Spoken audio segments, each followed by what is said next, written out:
ఓం నమో వెంకటేశాయ. దేవేంద్ర నీల నవమేఘ వినిర్జితాంగం పూర్ణేందుబింబవదనం శరచాపహస్తం సీతాసమేతమనిశం శరణం శరణ్యం చేతో మదీయమభివాంఛతి రామచంద్రం. ఇంద్రనీలమణివలే తేజోవంతమైనటువంటి శరీరము గలవాడు, పూర్ణ చంద్రబింబము వంటి ముఖము గలవాడు, ధనుర్బాణములను హస్తమును ధరించినటువంటి వాడు, సీతా సమేతుడు అయిన శ్రీరామచంద్రునకు నమస్కరిస్తూ తదభిన్న స్వరూపుడైనటువంటి ఆ శ్రీనివాసుని యొక్క దయా విశేషం చేత సమస్త మానవాళికి ధర్మ తత్పరతను సకల కార్యసిద్ధిని చేకూర్చాలన్నటువంటి సంకల్పంతో తిరుమల తిరుపతి దేవస్థానం వారు నిర్వహిస్తున్నటువంటి శ్రీమద్ రామాయణం అయోధ్యాకాండ ప్రవచన పారాయణ కార్యక్రమంలో నేటికి మనం 336వ రోజులోకి ప్రవేశించాం. ఈ కార్యక్రమంలో ముందుగా చక్కటి అన్నమాచారుల వారి సంకీర్తనను ఆలపిద్దాం. ఓం నమో వెంకటేశాయ.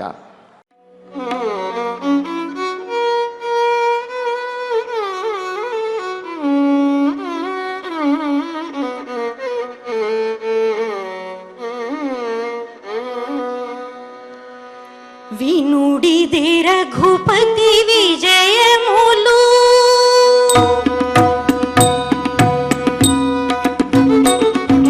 వినుడిదే రఘుపతి విజయములు పలుపడి రాక్షస బాధలుడిగెను.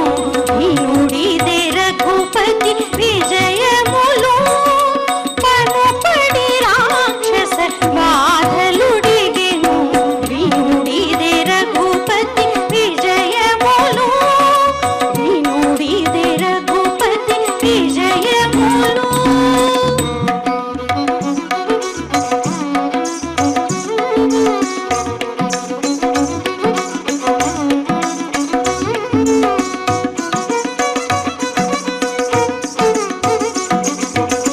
కులగిరుల వీరెను కుంభిని వడకెను కులగిరుల వీరెను కుంభిని వడకెను ఇలా రాముడు రథమెక్కినను. కులగిరుల వీరెను కుంభిని వడకెను ఇలా రాముడు రథమెక్కినను. కలగే వారిధులు కంపించే జగములు కలగే వారిధులు కంపించే జగములు బలువిలో నమ్ములు పట్టినను. కలగే వారిధులు కంపించే జగములు బలువిలో నమ్ములు పట్టినను. వినుడిదే రఘుపతి విజయములు పలుపడి రాక్షస బాధలుడివెను. వినుడిదే రఘుపతి విజయములు వినుడిదే రఘుపతి విజయములు.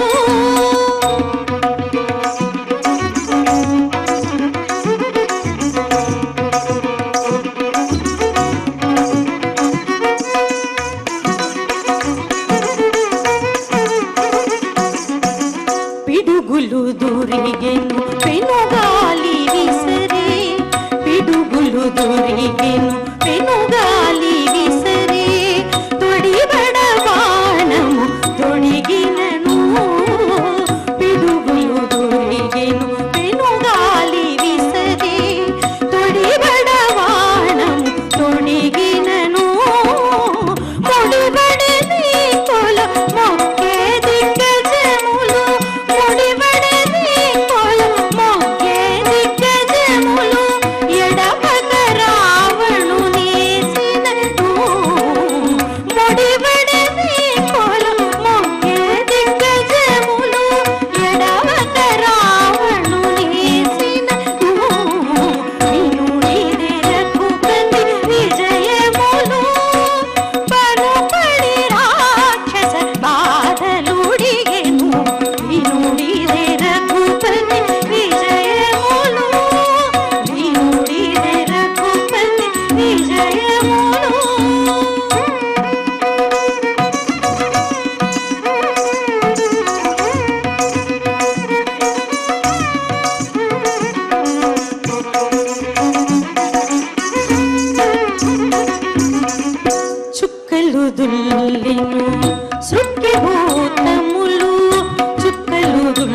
దుల్లిను సృష్టి భూతములు తొక్కి అసురతల దుంచినను చుక్కలు దుల్లిను సృష్టి భూతములు తొక్కి అసురతల దుంచినను గ్రక్కన శ్రీ వెంకటగిరి నిలువగా గ్రక్కన శ్రీ వెంకటగిరి నిలువగా అక్కజమగు శుభమందరి కుదవే గ్రక్కన శ్రీ వెంకటగిరి నిలువగా అక్కజమగు శుభమందరి కుదవే వినుడి రఘుపతి విజయములు పనుపడి రాక్షస బాధలుడిగెను వినుడి రఘుపతి విజయములు పనుపడి రాక్షస బాధలుడిగెను వినుడి రఘుపతి విజయములు వినుడి రఘుపతి విజయములు వినుడి రఘుపతి విజయములు.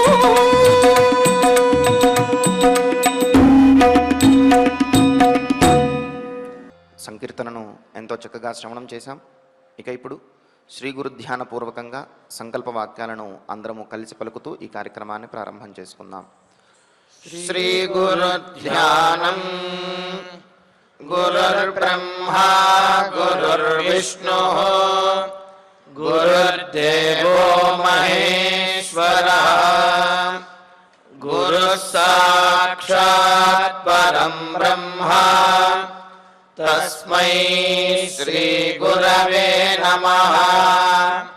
శ్రీనివాస ధ్యానం. శ్రీ వెంకటాద్రి నిలయః కమలాకాముకః పుమాన్ అభంగుర విభూతిర్నః తరంగయతు మంగళం.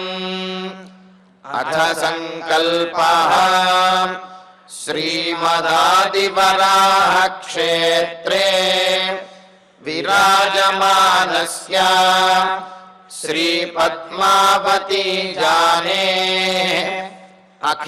అఖిలాండకోటి బ్రహ్మాండ నాయకస్య శ్రీరామచంద్ర రూపాంతరస్య భగవతః శ్రీ వెంకటేశ్వర స్వామినః సన్నిధౌ హనుమత్ సీతా లక్ష్మణ భరత శత్రుఘ్న పరివార సమేత శ్రీరామచంద్ర పరబ్రహ్మణః పరిపూర్ణానుగ్రహేణ అస్మిన్ భువనే సమస్తాదివ్యాధీనాం నివారణార్థం భారతవర్షే విద్యా విత్త వాణిజ్య కృషి వైద్య వైజ్ఞానిక దేశరక్షణాదిరంగేషు విద్యమానానాం ఆస్తిక మహాజనానాం సర్వేషాం సకుటుంబానాం ఆయురారోగ్యైశ్వర్య సద్బుద్ధీత్యాది సర్వశుభఫలప్రాప్త్యర్థం ధర్మాచరణద్వారా శ్రీరామరాజ్యస్య పునర్వ్యవస్థాపనార్థం ఉద్యోగార్థినాం సముచితోద్యోగప్రాప్త్యర్థం దంపతీనాం అనుకూలదాంపత్యసిద్ధ్యర్థం సంతానస్య పితృవాక్యపరిపాలనానుకూల బుద్ధిప్రచోదనార్థం సకల కార్య సిద్ధ్యర్థం గో సంరక్షణార్థం చ శ్రీమద్వాల్మీకి రామాయణే అయోధ్యాకాండే యథాశక్తి శ్లోకవ్యాఖ్యాన పురస్సరం 40 సర్గశ్లోకపారాయణం తథా శ్రీధన్వంతరి మంత్రపారాయణం చ అన్యోన్య సాహాయ్యేన ఆచార్యముఖేన కరిష్యామహే. శ్రీ వాల్మీకి ప్రార్థనా. కూజంతం రామ రామేతి మధురం మధురాక్షరం ఆరుహ్య కవితాశాఖాం వందే వాల్మీకి కోకిలం. శ్రీ ఆంజనేయ ప్రార్థనా.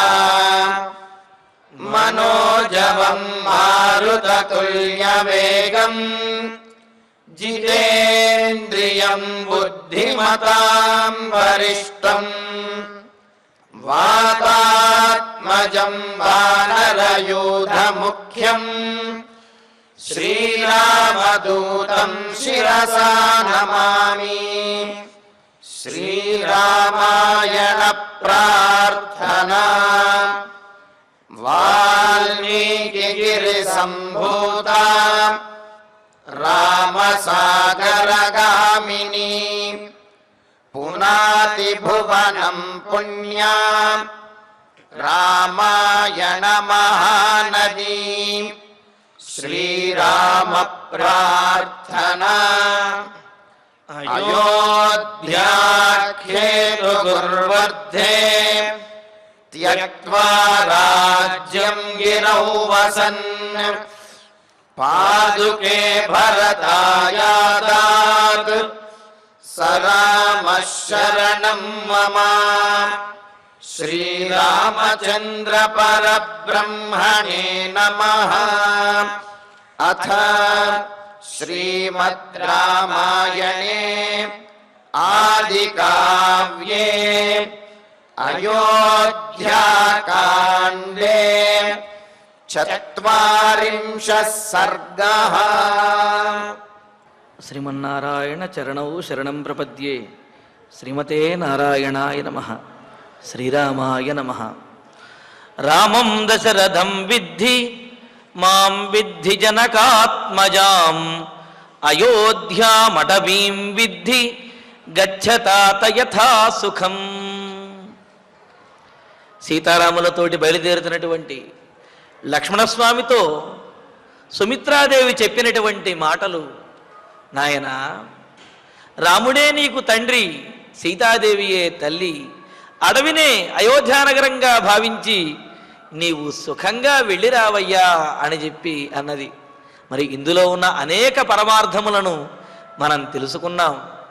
గచ్చతాత యథాసుఖం అని అంటూ తాతాని సంబోధించింది లక్ష్మణస్వామిని. ఎందుకని అంటే తనోతి కులమితి తాత అని చెప్పి అంటూ వంశాన్ని ఉద్ధరించేవాడినే తాత అని అంటారు. అంటే వంశోద్ధారకుడివై ఈ వంశమునకు నాకు కూడా గొప్ప పేరు తెచ్చేటటువంటి వాడివి నీవు అని. అంటే నిన్ను కనడం ద్వారా నాకు కూడా గొప్ప పేరు వస్తుందయ్యా, నన్ను కూడా ఉద్ధరించేటటువంటి వాడివి నీవే అని చెప్పి ఏమాత్రము నాకు చెడ్డ పేరు రాకుండా గొప్ప మంచి పేరు తెచ్చిపెట్టి గొప్ప కీర్తిని గడింపజేసేటటువంటి వాడివి నీవు అనే విషయాన్ని తెలియజేయటం కోసమే తాత అని చెప్పి లక్ష్మణస్వామిని సంబోధించింది.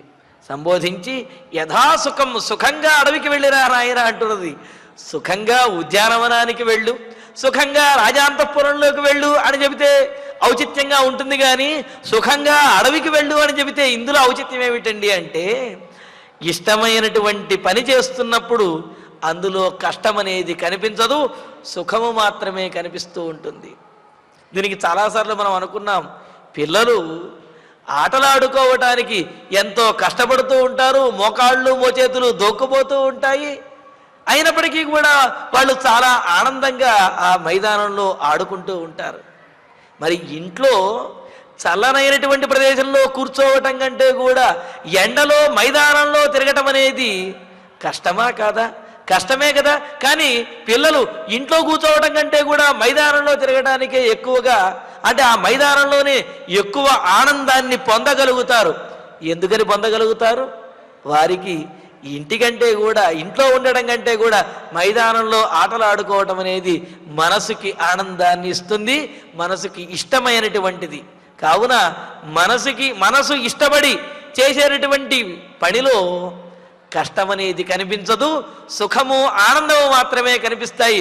కావున లక్ష్మణ, నీవు ఎంతో ఇష్టపడి మనస్ఫూర్తిగా సీతారాములను సేవించాలి అని బయలుదేరుతున్నావు. కావున యథాసుఖం, నీవు చక్కగా సుఖంగా వనవాసానికి సీతారాములతో పాటు వెళ్ళి వారిని సేవించవయ్యా అని చెప్పి అన్నది. ఇక్కడ అయోధ్యామఠమీం విద్య అన్న చోట కూడా ఇక్కడ ఈ అయోధ్య నగరం ఏదైతే ఉన్నదో అది దృష్టఫలాన్ని మనకు కనిపించేటటువంటి రాజభోగాలని సుఖములను ఇచ్చేది. కానీ అడవికి నీవు వెళ్ళినట్లయితే ఆ సీతారాముల యొక్క సాన్నిధ్యం ఏదైతే ఉందో అది అదృష్ట ఫలాన్ని ఇచ్చేటటువంటిది. ఇది దృష్ట ఫలము, అది అదృష్ట ఫలము. మరి ఈ రెండిట్లో గొప్పది అదృష్ట ఫలాన్ని ఇచ్చేటటువంటి సీతారాముల యొక్క సాన్నిధ్యమే. కావున వారితో పాటు నీవు చక్కగా వనవాసానికి వెళ్ళు. ఆ వనమే నీకు అయోధ్య నగరంలో పొందేటటువంటి సుఖాన్ని, ఆనందాన్ని, అంతకు మించినటువంటి ఫలాన్ని కూడా ఇవ్వగలుగుతుంది అని చెప్పి అన్నారు. పైగా లక్ష్మణస్వామి అంటాడు, అహం సర్వం కరిష్యామి అని చెప్పి 31వ సర్గలో చెబుతాడు కదా. నేనే అన్నీ చూసుకుంటాను, నేనే అన్నీ చేస్తాను అని చెప్పి అంటాడు. మరి ఎలాగ చేస్తాడు అంటే మనకు వేదంలో చెప్పినట్టుగా కామరూప్యనుసంచరన్ అని తైత్రీయంలో చెప్పినట్లుగా ఆయన ఆయా రూపములను ధరించి, అంటే శేషుడు శ్రీమన్నారాయణుడికి ఆసనముగా, విషనకర్రగా, గొడుగుగా, శయ్యగా, పాదుకలుగా, ఇలాగా ఏ ఏ అవస్థలలో ఏ వస్తువుల యొక్క అవసరం ఉంటుందో ఆ వస్తువులుగా శేషుడే రూపాన్ని ధరించి పరమాత్మను సేవిస్తారట. ఏ ఏ సందర్భంలో ఎవరెవరి అవసరం ఉంటుందో వారిగా ఆదిశేషుడే రూపాన్ని ధరించి పరమాత్మను సేవిస్తారట. అంతే కదా. సర్వకాల సర్వదేశ సర్వావస్థల యందు కూడా ఆ పరమాత్మను సేవించేటటువంటి అవినాభావ సంబంధం కలిగినటువంటి వాడు శేషుడి కదా. అందుకని ఇక్కడ అహం సర్వం కరిష్యామి, నేనన్నీ నేనే చూసుకుంటాను అని లక్ష్మణుడు అన్నట్లుగా నీవే రామచంద్రమూర్తికి అన్ని రకములైనటువంటి సేవలను చెయ్యవలసినటువంటి వాడివి నీవే. కావున తాత తండ్రి అని సంబోధించింది అంటే భగవత్ కైంకర్యమును చేసేటటువంటి వాడు గొప్పవాడు. కావున మరి ఇక్కడ సుమిత్రాదేవి లక్ష్మణుణ్ణి తాత అని చెప్పి సంబోధిస్తున్నదన్నమాట. అంతేకాదు ఆ వనవాసానికి వెళ్ళిన తర్వాత సీతారాములు వీళ్ళందరూ నివసించడం కోసం ఒక ఉటజం, అంటే ఒక పర్ణశాలను లక్ష్మణస్వామి నిర్మిస్తాడు. ఆ పర్ణశాలను చూచి రామచంద్రమూర్తి భావజ్ఞేన కృతజ్ఞేన ధర్మజ్ఞేన చ లక్ష్మణ అని చెప్పి అన్నట్లుగా, అంటే యథాసుఖం అనే దానికి ఇక్కడ మరో విశేషం. శ్రీరామునికి ఏమాత్రము కష్టమో కలగకుండా శ్రీరామునికి ఏ విధంగా అయితే సుఖం కలుగుతుందో ఆ విధంగా నీవు ఆ వనవాసంలో వ్యవహరించాలి అని సుమిత్రాదేవి మాటల్లో ఉన్న మరొక విశేషం అన్నమాట. అందుకనే సీతారాములకు ఏ విధంగా ఉంటే సుఖంగా ఉంటుందో ఆ విధమైనటువంటి పర్ణశాలను లక్ష్మణస్వామి నిర్మిస్తాడు. అందుకనే నువ్వు నిర్మించినటువంటి పర్ణశాల చాలా ఆనందకరంగాను చాలా యోగ్యంగాను ఉంది నాయన. అంతఃపురం కంటే కూడా నువ్వు నిర్మించినటువంటి పర్ణశాలే నాకు ఎక్కువ సుఖాన్ని ఇస్తుంది అని చెప్పి రామచంద్రమూర్తి లక్ష్మణస్వామితోటి అరణ్యకాండలో అంటాడు. అందుకనే యథాసుఖం, రామునికి సుఖం కలిగే విధంగా నీవు అరణ్యవాసంలో సీతారాములతోటి వ్యవహరించాలి నాయన అని చెప్పి సుమిత్రాదేవి ఈ యథాసుఖం అనేది నీవు సుఖంగా వెళ్ళిరా అని చెప్పటం ఒక ఉద్దేశ్యమో అయితే, రామునికి సుఖం కలిగించే విధంగా నీవు వెళ్ళిరా అని చెప్పి చెప్పటం మరొక విశేషం అన్నమాట. అందుకని రాముడు కూడా అరణ్యవాసంలో అంత గొప్పగా మెచ్చుకుంటాడు. ఈ విధంగా సుమిత్రాదేవి చెబుతుంది. మరొక విశేషంగా చెబుతూ, రాముడి తండ్రి దగ్గర ఏ విధంగా ఉన్నామో అన్నయ్య దగ్గర ఆ విధంగా ఉండడానికి, అన్ని రకాలుగా ఉండటానికి కుదరదు. తండ్రి దగ్గర కొంత స్వతంత్రంగా వ్యవహరించినప్పటికీ అన్నగారి దగ్గర కొంత అదుపుగా వ్యవహరించవలసి వస్తుంది. కావున తండ్రి దగ్గర చూపించినంతటి చనువు అన్నగారి దగ్గర చూపించే అవకాశం ఉండదు. కావున దశరథం రామం విద్ధి, దశరథ దగ్గర ఏ విధంగా వ్యవహరించావో రాముడి దగ్గర ఏ విధంగా వ్యవహరించాలో ఈ తారతమ్యం తెలుసుకుని అన్నగారి దగ్గర నీవు చాలా జాగ్రత్తగా వ్యవహరించు నాయన. మాం విద్ధి జనకాత్మజాం విద్ధి, తల్లి అయినటువంటి నా దగ్గర వ్యవహరించినట్లుగా అంత స్వతంత్రంగా అంత చనువుగా జనకాత్మజాం విద్ధి, వదిన గారైనటువంటి తల్లి దగ్గర వ్యవహరించరాదు. కావున ఆమె దగ్గర ఎలా వ్యవహరించాలో ఆ విధంగా ఆమెను తల్లిగా భావించు.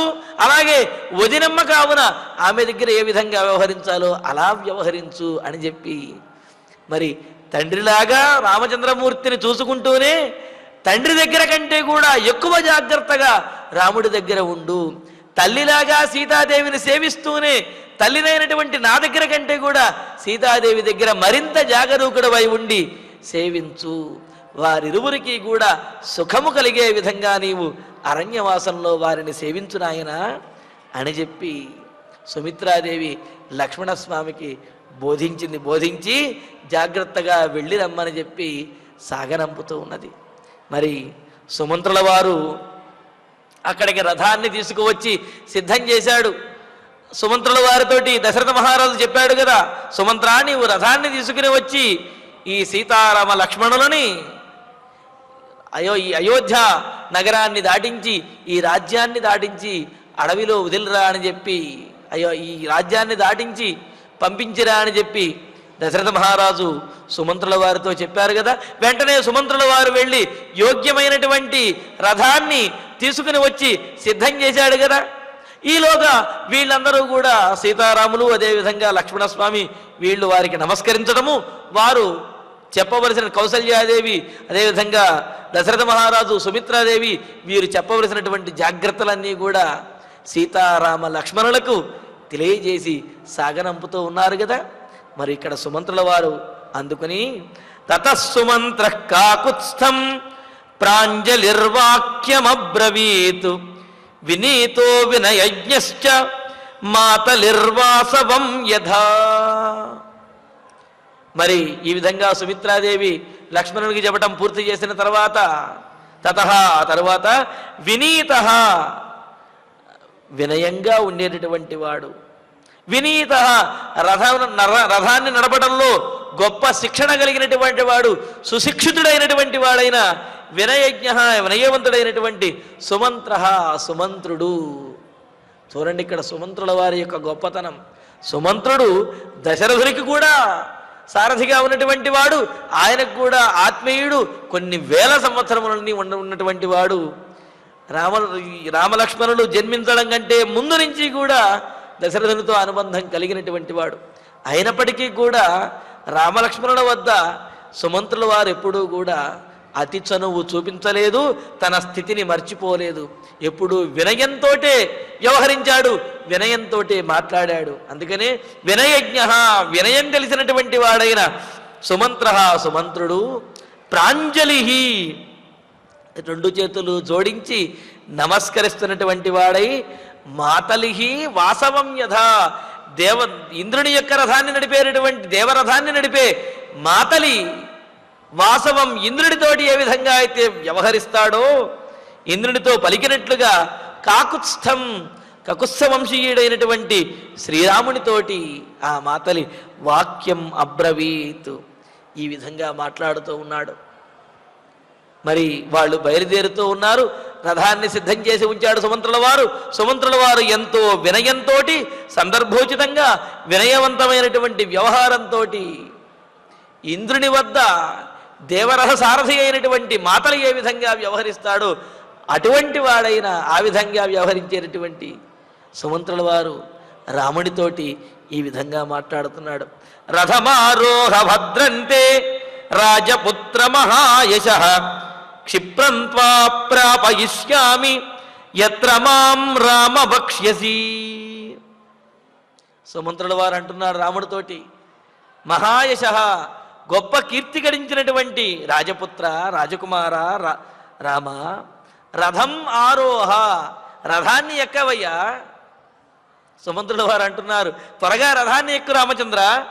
ఎందుకంటే ఇక్కడ కారణం కూడా తర్వాత చెబుతాడు. తే భద్రం నీకు మంగళముగుగాక, నీ వనవాసము శుభప్రదముగుగాక. రామచంద్ర మాం ఎత్ర వక్ష్యసి, ఎక్కడికి తీసుకువెళ్ళమని చెప్పి నన్ను ఆజ్ఞాపిస్తావో, ఎక్కడ వదిలిరమ్మని చెప్పి నాకు చెబుతావో వెంటనే క్షిప్రం వెంటనే త్వా నిన్ను ప్రాపయిష్యామి అక్కడకు తీసుకువెళ్ళిపోతాను. నిన్ను ఎక్కడ వదిలి రమ్మని చెప్పి అంటావో వెంటనే తీసుకువెళ్ళి అక్కడ వదిలొచ్చేస్తాను. రామచంద్ర రథం ఎక్కవయ్యా, వెంటనే రథాన్ని ఎక్కు. గొప్ప కీర్తి గడించేశావు ఇప్పటికే నువ్వు, పితృవాక్య పరిపాలన దక్షకునిగా నీకు నీవే సాటి. అంతటి గొప్ప కీర్తి గడించిన రామచంద్ర రథాన్ని వెంటనే ఎక్కవయ్యా. నువ్వు ఎక్కడ దించి రమ్మంటే నేను వెంటనే ఈ రథంలో నిన్ను అక్కడికి మిమ్మల్ని అందరినీ కూడా అక్కడ దించి వచ్చేస్తాను. క్షిప్రం వెంటనే అన్నాడు. అంత తొందర ఏమిచ్చింది సుమంత్రుల వారికి? అంత తొందర ఏమిటి? వెంటనే దించి వచ్చేస్తాడు రథాన్ని ఎక్కమని అంటున్నాడు అంటే, త్వరగా తిరిగి రావాలి అని అంటే త్వరగా బయలుదేరి వెళ్ళాలి కదా. ఏదైనా ప్రయాణానికి బయలుదేరుతున్నప్పుడు పొద్దున్నే కాస్త ఉదయాన్నే ఆలస్యం అవుతూ ఉంటే ఎండెక్కేస్తుంది. మనం త్వరగా తిరిగి రావాలంటే మనం త్వరగా బయలుదేరాలి అని చెప్పి ఆ యజమాని ఆ తండ్రి అంటూ ఉంటాడు, త్వరగా సిద్ధమవ్వండి లేకపోతే ఆలస్యం అయిపోతుంది రావటం కూడా. కాబట్టి సమయంలో రావాలి అన్నా, త్వరగా తిరిగి రావాలి అన్నా త్వరగా బయలుదేరి వెళ్ళాలి కదా. అంతేగాని రాముణ్ణి త్వరగా విడిచి వచ్చేద్దామనేది సుమంత్రుల వారి యొక్క ఉద్దేశము కాదు. త్వరగా రాముణ్ణి విడిచిపెట్టి వస్తే త్వరగా రాముడి వల్ల తిరిగి వస్తాడు అని సుమంత్రుల వారి యొక్క ఉద్దేశ్యం. అందుకని ఏమంటున్నాడు, 14 వర్షాణి వస్తవ్యాని వనే త్వయా ధాన్యుపక్రమితవ్యాని యాని దేవ్యాసి చోదితః. రామచంద్ర 14 సంవత్సరములు వనవాసం చేయవలసి వచ్చింది. సరే ఈ రోజు ఆగి తర్వాత రోజు కనుక రామచంద్రమూర్తి బయలుదేరాడు అనుకోండి, ఆ తర్వాత రోజు నుంచి 14 సంవత్సరములు లెక్కించవలసి వస్తుంది. అలా కాకుండా ఈ రోజు సాయంత్రం అయినప్పటికీ ఈ రోజే బయలుదేరేసాడు అనుకోండి, ఈ రోజు నుంచే 14 సంవత్సరముల యొక్క లెక్క వస్తుంది. దాంతో ఒకరోజు గడిచినట్లు అవుతుంది. అంతే కదా. కొన్ని సందర్భాల్లో మనం ఆ ఒక్కరోజు సాయంత్రం కూడా బయలుదేరితే ఆ సాయంత్రం బయలుదేరడం వల్ల ఈరోజు మనకు కలిసి వచ్చింది అని చెప్పి అనుకుంటూ ఉంటారు కదా. అలాగా ఇక్కడ ఏమంటున్నాడు, 14 సంవత్సరములు వనవాసం చెయ్యాలి అని నీ పినతల్లి కైకేయీదేవి చెప్పినటువంటి నియమం, మీ తండ్రి గారు ఇచ్చినటువంటి ఆదేశం. అందుకనే యాని 14 వర్షాణి, ఏ 14 సంవత్సరములైతే త్వయా వనే వస్తవ్యాని నువ్వు వనవాసంలో గడపవలసి ఉన్నాయో, ఇది దేవ్యా చోదితః అసి, ఈ విధంగా నువ్వు 14 సంవత్సరముల వనవాసం చెయ్యాలి అని కైకేయీదేవి చేత ప్రేరేపించబడ్డావు కదా, ఆమె చేత ఆదేశింపబడ్డావు కదా. తాని ఉపక్రమితవ్యాని, ఆ 14 సంవత్సరముల కాలము ఉపక్రమితవ్యాని ఈరోజే మొదలు పెట్టేద్దాం.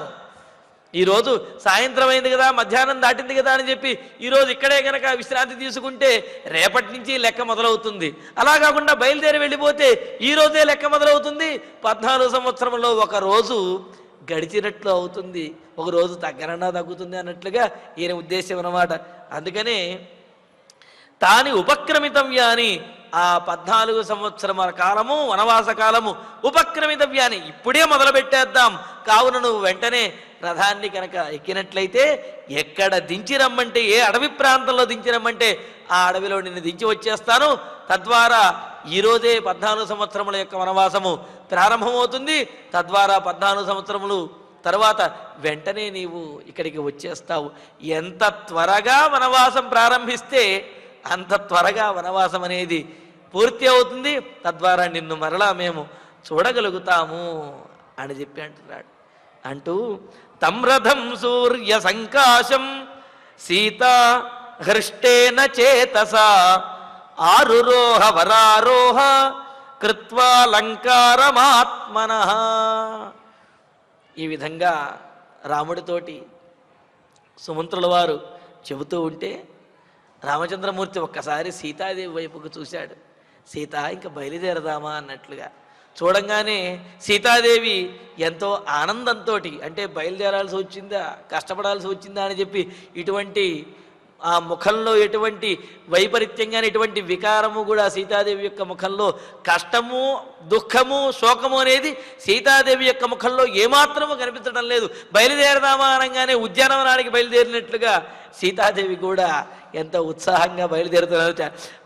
తం రథం సూర్య సంకాశం సీతా హృష్టేన చేతస ఆరురోహ వరారోహ కృత్వా అలంకారమాత్మనః. రాముడు ఎప్పుడైతే అలా చూచాడో అదే రాముని యొక్క ఆజ్ఞగా ఆ చూపులలో ఉన్నటువంటి భావాన్ని గ్రహించగలిగినటువంటిదై, భార్యాభర్తలు ఈ విధంగా ఉంటే అసలు ఏ ఇబ్బంది ఉండదు కదండి. భర్త యొక్క చూపును బట్టే ఉద్దేశ్యాన్ని పసిగట్టేసింది అంటే మరి అంతకంటే గొప్ప విషయం ఏముంటుంది. అందుకని ఇక్కడ చూడండి, వరారోహ సుందరమైనటువంటిది అయిన ఆ సీతాదేవి సీత ఆత్మనః అలంకారం కృత్వా, మామగారు ఇచ్చినటువంటి ఆ వస్త్రములు అదేవిధంగా కొన్ని ఆభరణములను వాటిని తీసుకుని అలంకారం కృత్వా చక్కగా అలంకరించుకున్నటువంటిదే. ఎందుకని గురువులైనటువంటి వశిష్ఠుల వారి యొక్క ఉద్దేశ్యము, అలాగే మామగారు దశరథ మహారాజు యొక్క ఉద్దేశ్యము, తన భర్త అయినటువంటి రామచంద్రమూర్తి యొక్క ఉద్దేశ్యము కూడా సీతాదేవి పట్టు పీతాంబరములను ఆభరణములను ధరించి ఉంటేనే వారందరికీ ఇష్టము, వారందరూ చూడగలుగుతారు, వారి దుఃఖము కొంతైనా తీరుతుంది. అందుకనే భర్త యొక్క అనుజ్ఞకు అనుసరించి ఆయన యొక్క అభిప్రాయానుగుణంగా సీతాదేవి ఆ మామగారు ఇచ్చినటువంటి పట్టు వస్త్రములను అదేవిధంగా అలంకరణలను ధరించగలిగినటువంటి అలంకరణను చక్కగా ధరించినటువంటిదై హృష్టేన చేతస, సంతోషంతో ఆనందంతో, ఏమాత్రము వనవాసానికి వెళుతున్నాము అనే దుఃఖం అనేదే లేకుండా చేతస పరిపూర్ణమైన మనస్సుతో ఆనందంతో కూడినదై సూర్య సంకాశం, సూర్యునిలాగా ప్రకాశిస్తూ ఉన్నటువంటి తం రథం ఆరురోహ, సీతాదేవి వెంటనే ఆ రథాన్ని అధిరోహించి రథంలో కూర్చున్నది. అంటే సీతాదేవే ముందు బయలుదేరింది, ఆ రథాన్ని అధిరోహించింది. మరి ఆమెను కూర్చోబెట్టిన తర్వాత రామలక్ష్మణులు కూడా రథాన్ని అధిరోహిస్తూ ఉన్నారు. అధోజ్వలన సంకాశం చామీకర విభూషితం తమారురుహతుస్తూర్ణం తం ఆరురుహతుస్తూర్ణం భ్రాతరౌ రామలక్ష్మణౌ. ఇక్కడ ఆ తరువాత ఏ తరువాత సీతాదేవి ఆ రథాన్ని అధిరోహించి రథమెక్కి కూర్చున్న తర్వాత భ్రాతరౌ రామలక్ష్మణౌ, అన్నదమ్ములైనటువంటి ఆ రామలక్ష్మణులు ఇరువురు కూడా జ్వలన సంకాశం, అగ్నిహోత్రంతో సమానంగా ప్రకాశిస్తున్నటువంటిదైన ఆ రథాన్ని చామీకర కరప్రభం, బంగారముతో అలంకరించబడి సువర్ణమయమైనటువంటి అలంకరణలతోటి ఉన్నటువంటిది. అదేవిధంగా ఔపవాహ్యం అని చెప్పి అన్నారు, ప్రయాణమునకు యోగ్యమైనటువంటిదైన ఆ రథాన్ని అధిరోహించారు అని. మరి ఇక్కడ జ్వలన సంకాశం సూర్యునితో సమానంగా అని ఇంతకుముందు అగ్నిహోత్రంతో సమానంగా అని ఈ శ్లోకంలో కూడా చెప్పారు. అలా అగ్నిహోత్రంతో సమానంగా సూర్యునితో సమానంగా అంతటి తేజస్సు ఆ రథంలో ఎలా ఉన్నదండి అని అంటే, రామచంద్రమూర్తి యొక్క ఆ రామచంద్రమూర్తికి సంబంధించినటువంటి ఆ కవచములు ఖడ్గములు అవన్నీ కూడా లక్ష్మణస్వామి తీసుకుని వచ్చాడు కదా.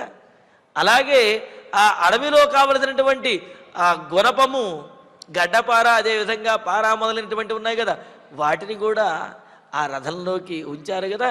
మరి ఆ ధనుర్బాణములు అదేవిధంగా అక్కడ ఉన్నటువంటి కవచములు వాటన్నిటి తేజస్సుతోటి ఆ రథము కూడా అంత గొప్పగా ప్రకాశిస్తున్నదన్నమాట. అందుకనే జ్వలన సంకాశం, అగ్నిహోత్రంతో సమానంగా ప్రకాశిస్తున్నటువంటిది అయిన, అలాగే పవిత్రమైనటువంటిది, అగ్నిహోత్రములాగా పవిత్రమైనటువంటిది అయిన చామీకర కరప్రభం, సువర్ణ ఖచ్చితమై బంగారముతో బంగార వర్ణముతోటి ప్రకాశిస్తున్నదైన తం రథం తూర్ణం ఆరురుహతు, ఆ రథాన్ని వెంటనే రామలక్ష్మణులు ఇరువురు కూడా ఆ రథాన్ని అధిరోహించారు. సీతాదేవి రథాన్ని ఎక్కింది, అదేవిధంగా ఆ వెనకాలే రామచంద్రమూర్తి, ఆ వెంటనే లక్ష్మణస్వామి కూడా చక్కటి ఆ రథాన్ని అధిరోహించి వనవాసానికి బయలుదేరటానికి సిద్ధమైపోయారు. రథం బయలుదేరుతూ ఉన్నది. మరి దశరథ మహారాజు వనవాసం హి సంఖ్యాయ వాసాంస్యాభరణాని చ భర్తారమనుగచ్చంత్యై సీతాయై స్వసురో దదౌ. దశరథ మహారాజు ఆ కోశాధికారి ఎవరైతే ఉంటారో వారితోటి సీతాదేవి 14 సంవత్సరములు వనవాసంలో ధరించడానికి కావలసినటువంటి వస్త్రములను ఆభరణములను తీసుకువచ్చాడు కదా. తీసుకువచ్చి ఇస్తే సీతాదేవి ఆ రోజు తాను ధరించగలిగినటువంటి వస్త్రములను ఆభరణములను ధరించేసి ఆమె రథాన్ని అధిరోహించింది. మరి మిగిలినవన్నీ కూడా అక్కడే ఉన్నాయి, అంతఃపుర భవంతిలోనే ఉన్నాయి. దశరథ మహారాజు ఆ సందర్భంలో కూడా వాటిని మర్చిపోకుండా ఏంటి శ్వశుర మామగారైనటువంటి దశరథుడు వనవాసం సంఖ్యాయ, వనవాసంలో ఉండవలసినటువంటి రోజులను లెక్కబెట్టి, అంటే ఈరోజు వనవాసం ప్రారంభమవుతుంది కావున ఈరోజు సీతాదేవి ఆ వస్త్రములను ఆభరణములను ధరించింది. ఇంకా 14 సంవత్సరములలో ఒక్కరోజు తక్కువగా ఇంకా 14 సంవత్సరములు ఉన్నాయి అని చెప్పి లెక్కించి ఆ రోజులకు కావలసినటువంటి ఆభరణములను వస్త్రములను వాటిని కూడా మరచిపోకుండా వెంటనే ఆ రథంలో పెట్టమని చెప్పి సేవకులను ఆదేశించారట. శ్వశుర మామగారైనటువంటి దశరథుడు వనవాసం సంఖ్యాయ, అరణ్యంలో ఉండవలసినటువంటి రోజులను కాలమును లెక్కించి వాసాంసి ఆభరణానిచ, పట్టు వస్త్రములను ఆభరణములను కూడా భర్తారం అనుగంఛంత్యై సీతాయై దదౌ, భర్తను అనుసరించి రామచంద్రమూర్తిని అనుసరించి సహధర్మపత్నిగా వెళుతున్నటువంటి ఆ సీతాదేవికి దదౌ ఇచ్చాడు.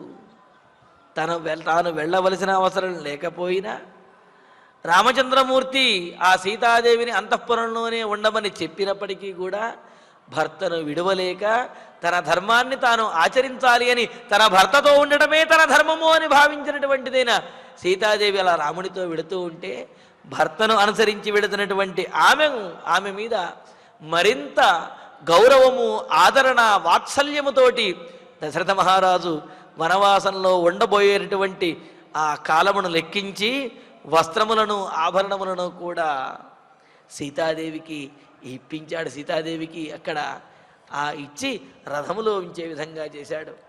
తథైవాయుధజాలాని భ్రాతృభ్యాం కవచాని చ రథోపస్థే ప్రతిన్యస్య సచర్మ కఠినంచ తతు. తర్వాత శ్లోకానికి కూడా కలిపి మనం అన్వయం చెప్పుకోవాలి.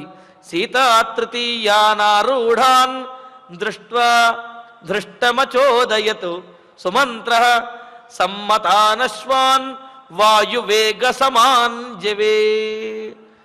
చూడండి, తథైవ ఆయుధజాలాని భ్రాతృభ్యాం కవచాని చ రథోపస్థే ప్రతిన్యస్య చ సచర్మ కఠినంచ తతు. సీతాదేవికి ఆభరణములు వస్త్రములు ఇవ్వటమే కాదు, తథైవ అదేవిధంగా భ్రాతృభ్యాం అన్నదమ్ములైనటువంటి ఆ సోదరులు రామలక్ష్మణులకు కూడా ఆయుధజాలాన్ని కవచాన్ని, ఆయుధ సముదాయములను, కావలసినటువంటి ఆయుధాలను, కవచాన్ని కవచములను, సచర్మ చర్మంతో కప్పబడినటువంటి గంప అంటే ఏమిటి, ఆ గంపలో బుట్ట అంటాం కదా, వాటిలో ఈ కందమూలములు వాటిని తవ్వటానికి కావలసినటువంటి గుణపము, అదేవిధంగా పారా మొదలైనటువంటి ఉంచారు. అవి కనిపించకుండా పైన ఒక ఆచ్ఛాదనలాగా చర్మాన్ని వేశారనమాట. సచర్మ చర్మంతో కప్పబడినటువంటి, లేకపోతే ఆ చర్మంతో కట్టబడినటువంటి వాటిని విడిగా వదిలేసినట్లయితే గుచ్చుకునే అవకాశం ఉంది. అందుకనే మన ఇళ్లలో కూడా చూడండి, ఈ కత్తిపీట కానీ కత్తులు కానీ ఏమైనా ఉన్నట్లయితే వాటిని అలా చిన్నపిల్లలకు తగిలేట్టుగానో ఎక్కడ పెడితే అక్కడ విడిచిపెట్టరు. వంటింట్లో ఒక మూల ఎక్కడో దాన్ని జాగ్రత్తగా దాచిపెడతారు. ఒకవేళ వాటిని కనుక ఎక్కడికైనా తీసుకువెళ్ళవలసి వచ్చినట్లయితే ఏం చేస్తారు? ఆ కత్తికి కానీ చాకు కానీ కత్తిపేట కానీ దానికి ఏదైనా చక్కటి గుడ్డ చుట్టి పట్టుకున్నా సరే అది గుచ్చుకోకుండా కోసుకోకుండా జాగ్రత్త చేస్తారు కదా. మరి ఇవి అప్పటి నుంచి వస్తున్నటువంటి జాగ్రత్తలే. అందుకనే ఆ ఆయుధములు కానివ్వండి, లేకపోతే ఈ సాధనములు ఏవైతే ఉన్నాయో ఈ సాధనములు సచర్మ, ఆ చర్మముతోటి కప్పి చర్మములను వాటికి చుట్టి ఉంచి కఠినంచ తత్, కఠినమైనటువంటి భూమిని కూడా తవ్వటానికి యోగ్యమైనటువంటి గడ్డపారను రథోపస్థే, రథం మధ్యలో ఆ ముందు భాగంలో ప్రతిజ్ఞస్య పెట్టించారు దశరథ మహారాజు. అంటే తాను ఎంత శోకంలో ఉన్నా, తన పుత్రుడు దూరం అవుతున్నాడు అనే బాధలో దుఃఖిస్తున్నప్పటికీ కూడా తన పుత్రుడికి కావలసినటువంటివి ఆ అరణ్యంలో అవసరమైనటువంటి వస్తువులు ఏవైతే ఉన్నాయో వాటిని మాత్రము మరచిపోవటం లేదు. తాను బాధలో ఉన్నా సరే తన కుమారుడికి కావలసినటువంటి వస్తువులన్నింటినీ కూడా సమకూర్చుతూ వీటినన్నింటినీ కూడా రథంలో ఉంచండి అని చెప్పి సేవకుల చేత ఆ రథంలో ఆయుధములను, అదేవిధంగా సీతాదేవికి ఇవ్వవలసినటువంటి ఆభరణములు వస్త్రములను కూడా రథంలో ఒక చోట ఉంచి, అలాగే సీతా తృతీయానారూఢాన్ సుమంత్ర దృష్ట్వా ధృష్టమచోదయతు సుమంత్ర సమ్మతానశ్వాన్ వాయువేగ సమాంజవే. సీతా తృతీయాన్, సీతాదేవితో కలిసి ఆ రథాన్ని అధిరోహించినటువంటి ముగ్గురిని, అంటే ఏమిటి, సీతా రామ లక్ష్మణుడు ముగ్గురిని కూడా ఆరూఢాన్, రథాన్ని అధిరోహించగా దృష్ట్వా చూచి సుమంత్ర, సుమంత్రుల వారు సమ్మతాన్, తన మాట విని తాను ఏ విధంగా చెబితే ఆ విధంగా ప్రయాణించేవైనటువంటి, అంటే తనకు బాగా మచ్చిక అయినటువంటి గుర్రములు కట్టారు ఆ రథానికి. అందుకనే ఈ ముగ్గురు కూడా రథాన్ని ఎక్కి వాళ్ళు కూర్చున్న తర్వాత దశరథ మహారాజు ఆ రథంలో తాను ఇవ్వదలిచిన వాటినన్నింటినీ ఆ రథంలో ఉంచిన తరువాత సుమంత్రుల వారు ఒక్కసారి చూసుకున్నారు. చూసుకుని, అంటే చూడండి సారథి యొక్క లక్షణం ఎలాగుండాలి అని చెప్పి, తొందరపడేవాడిగా సారథి ఉండకూడదు. అంతేగాని వాళ్ళు ఎక్కుతున్నప్పుడే రథాన్ని ముందుకు పోనిస్తే పడిపోతారు. అలాగే ఆ రథంలో కావలసినటువంటి వస్తువులన్నీ కూడా ఉన్నాయో లేవో చూసుకోవాలి. దిగేటప్పుడు ఎక్కేటప్పుడు కూడా చాలా జాగ్రత్తగా చూసుకుని తాను రథాన్ని కదపడానికి అనుకూలమా కాదా అని ఒక్కసారి పరిశీలించుకుని అప్పుడు ఆ సారథి రథాన్ని ముందుకు కదపాలి తప్ప ఆ స్థానంలో కూర్చున్నాను కదా అని చెప్పి వెంటనే సగం ఎక్కుతున్నప్పుడు లేకపోతే కావలసిన వస్తువులన్నీ తెచ్చుకోకుండానే ముందుకు నడిపించేస్తే అది సారథి యొక్క లక్షణం కాదు. సారథి అంటే అప్పుడు రథాన్ని నడుపుతున్నారు, ఇప్పుడు కారులు నడుపుతూ ఉంటారు. ఎక్కడైనా సరే ఒకటే, సారథ్యం చేసేవాడు అన్నింటినీ పరిశీలించుకునే రథాన్ని ముందుకు నడపాలి, వాహనాన్ని ముందుకు నడపాలి అనేది దీని ద్వారా తెలుస్తున్నది. సమ్మతాన్, అదేవిధంగా ఆ రథానికి కట్టబడినటువంటి ఆ గుర్రములు కూడా సుమంత్రుడు ఏ విధంగా చెబితే ఆ విధంగా మాట వినేవి, ఎలా చెబితే అలా కదిలేటటువంటివి అయినటువంటి జవే వేగంలో వాయువేగ సమాన్, వాయువుతో సమానమైనటువంటి వేగవంతమైనటువంటివి అయిన అశ్వాన్, ఆ గుర్రములను దృష్టం, చాలా ధైర్యంగా చాలా గంభీరంగా మనస్సుని దిటవు చేసుకుని అచోదయతు ముందుకి నడిపిస్తూ ఉన్నాడంటే సీతారామ లక్ష్మణులు రథంలో వనవాసానికి బయలుదేరారన్నమాట. మరి వారందరూ చక్కగా ముగ్గురు కూర్చున్న తర్వాత సుమంత్రుల వారు ధైర్యంతో, అదేవిధంగా దృష్టం అంటే మనస్సుని గట్టిగా చేసుకొని అన్నారు. అదేమిటండి, రథం నడపటంలో చాలా అనుభవం కలిగినటువంటి వాడు, పైగా ఇంతకుముందే అన్నారు తన మాట వినేటటువంటి అశ్వములు కట్టబడినటువంటి రథాన్ని నడిపే సుమంత్రుల వారు అంత ధైర్యం తెచ్చుకోవలసినటువంటి అవసరం ఏమిటి అంటే, సాధారణంగా అయితే ఉత్సాహంతో సుమంత్రుల వారు రథాన్ని నడిపి ముందుకు వెళతారు. కానీ ఈనాడు సీతారామ లక్ష్మణుల్ని అడవిలో వదిలి రావటానికి తాను సారథ్యం చేయవలసి వచ్చింది. మరి ఆ రథాన్ని ముందుకు నడుపుతున్నాడు కావున రథం నడపటం ఇష్టము లేదు. కానీ రథం నడపకపోతే కాలం వ్యర్థమైపోతుంది, పైగా 14 సంవత్సరములు త్వరగా గడపడం కుదరదు. కావున ఒకంత రథం నడపాలి అని ఆలోచన, మరొకింత అయ్యో రామచంద్రమూర్తిని అడవిలో దించడానికి తీసుకువెళుతున్నానే అనే ఒకనొక బాధ. మరి ఈ బాధతోటి ఉన్నప్పటికీ కూడా మనస్సుని గట్టి చేసుకుని ధైర్యం చెప్పుకుని ఆ ధైర్యంతో అశ్వాన్ ఆ గుర్రములను అచోదయతు వాటిని ప్రేరేపించాడు. ఇంకా గుర్రములు కదిలి ముందుకు వెళుతూ ఉన్నాయన్నమాట. అరే సీతాదేవికి కావలసినటువంటి ఆభరణములన్నీ కూడా దశరథ మహారాజు లెక్కించి ఆ రథములో పట్టించాడు. వారికి కావలసినటువంటి రామలక్ష్మణులకు కావలసినటువంటి సాధనములను ఆయుధములను వాటిని కూడా రథంలోకి ఉంచారు. సుమంత్రుల వారు చక్కగా వీటినన్నిటినీ గమనించుకుని ఒక్కసారి రధికుడిగా ఉన్నటువంటి రామచంద్రమూర్తి వైపు చూచి ఆయన యొక్క అనుమతి తీసుకుని అనుమతితోటి మనస్సుని గట్టి చేసుకుని ఆ రథాన్ని ముందుకు కలుపుతూ ఆ అశ్వములను ప్రచోదన చేశాడు, ప్రేరేపించాడు. వెంటనే ఆ రథము ముందుకు కదిలింది. ఈ విధంగా అయోధ్యానగరంలో సీతారామ లక్ష్మణులు అధిరోహించి సుమంత్రుడు నడుపుతున్నటువంటి ఆ రథం అరణ్యవాస దిశగా అలా ముందుకు కదులుతూ ఉంటే అయోధ్యానగరంలో ఉన్నటువంటి ఆ ప్రజలందరి యొక్క పరిస్థితి, అదేవిధంగా అక్కడ ఉన్నటువంటి వారి పరిస్థితి ఎలా ఉన్నదనే విశేషాలను తర్వాతి ప్రవచనంలో తెలుసుకుందాము. ఇక ఇప్పుడు ఆచార్యుల వారి ద్వారా శ్లోకాలను పారాయణ చేసుకుందాము. రామం దశరథం విద్ధి మాం విద్ధి జనకాత్మజా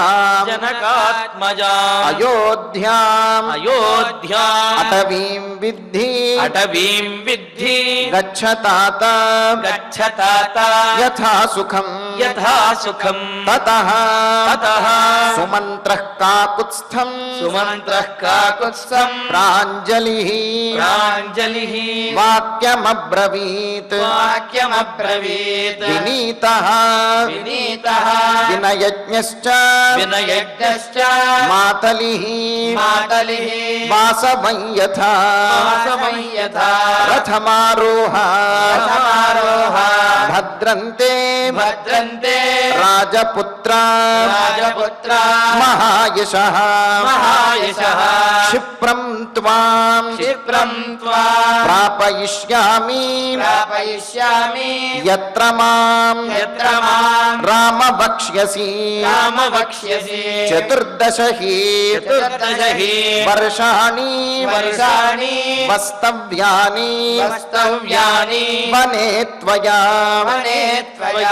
తాని ఉపక్రమితవ్యాని యాని దేవ్యాసి చోదితః తం రథం సూర్యసంకాశం సీతాహృష్టేన చేతసా ఆరురోహ వరారోహ కృత్వా అలంకారమాత్మనః అథోజ్వలన సంకాశం అథోజ్వలన సంకాశం చామీకర విభూషితం చామీకర విభూషితం తమారురుహతుః పూర్ణం భ్రాతరౌ రామలక్ష్మణౌ వనవాసం హి సంఖ్యాయ వాసాంసి ఆభరణాని చ భర్తారం అనుగచ్చంత్యై సీతాయై శ్వశురో దదౌ తథైవ ఆయుధజాలాని భ్రాతృభ్యాం కవచాని చ రథోపస్థే ప్రతిన్యస్య సచర్మ కఠినం చ తత్ సీతా తృతీయాన్ ఆరూఢాన్ దృష్ట్వా దృష్టమచోదయత్ సుమంత్రః సమ్మతానశ్వాన్ వాయువేగసమాన్ జవే ఇత్యార్షే శ్రీమద్ రామాయణే ఆదికావ్యే అయోధ్యాకాండే చత్వారింశే సర్గే నవశ్లోకాః ఫలశ్రుతి నుండి మంగళాంతం వరకు అందరము కలిసి పఠిద్దాం. ఫలశ్రుతి ఆయుష్యమారోగ్యకరం యశస్యం సౌభ్రాతృకం బుద్ధికరం సుఖం చ శ్రోతవ్యమేతన్నియమేన సద్భిః ఆఖ్యానమోజస్కరమృద్ధికామైః శ్రీరామచంద్ర పరబ్రహ్మణే నమః. అథ ధన్వంతరి ధ్యానం అచ్యుతానంత గోవింద విష్ణో నారాయణామృత రోగాన్ మే నాశయా శేషాన్ ఆశు ధన్వంతరే హరే ఆరోగ్యం దీర్ఘమాయుష్యం బలం తేజోధియం శ్రియం స్వభక్తేభ్యో ను గృహంతం వందే ధన్వంతరిం హరిం. ధన్వంతరేరిమం శ్లోకం భక్త్యా నిత్యం పఠంతి యే అనారోగ్యం న తేషాం స్యాత్ సుఖం జీవంతి తే చిరం. ఓం నమో భగవతే వాసుదేవాయ ధన్వంతరయే అమృతకలశహస్తాయ వజ్రజలౌకహస్తాయ సర్వామయ వినాశనాయ త్రైలోక్యనాథాయ మహావిష్ణవే స్వాహా. ఓం వాసుదేవాయ విద్మహే సుధాహస్తాయ ధీమహి తన్నో ధన్వంతరి ప్రచోదయాత్. అథ నవగ్రహ ప్రార్థనా ఆరోగ్యం పద్మబంధుర్వితరతు నితరాం సంపదం శీతరశ్మిః భూలాభం భూమిపుత్రః సకలగుణయుతాం వాగ్విభూతిం చ సౌమ్యః సౌభాగ్యం దేవమంత్రీం రిపుభయశమనం భార్గవః శౌర్యమార్కిః దీర్ఘాయుః సైంహికేయః విపులతరయశః కేతుః ఆచంద్రతారం అరిష్టాని ప్రణశ్యంతు దురితాని భయాని చ శాంతిరస్తు శుభం మేస్తు గ్రహాః కుర్వంతు మంగళం. అథ క్షమా ప్రార్థనా యదక్షరపదభ్రష్టం మాత్రాహీనం చ యద్భవేత్ తత్సర్వం క్షమ్యతాం దేవ నారాయణ నమోస్తుతే. అథ భగవత్సమర్పణం కాయేన వాచా మనసేంద్రియైర్వా బుద్ధ్యాత్మనా వా ప్రకృతే స్వభావాత్ కరోమి యద్యత్ సకలం పరస్మై నారాయణాయేతి సమర్పయామి. అథ మంగళం శ్రియః కాంతాయ కళ్యాణ నిధయేర్ధినాం శ్రీవేంకటనివాసాయ శ్రీనివాసాయ మంగళం.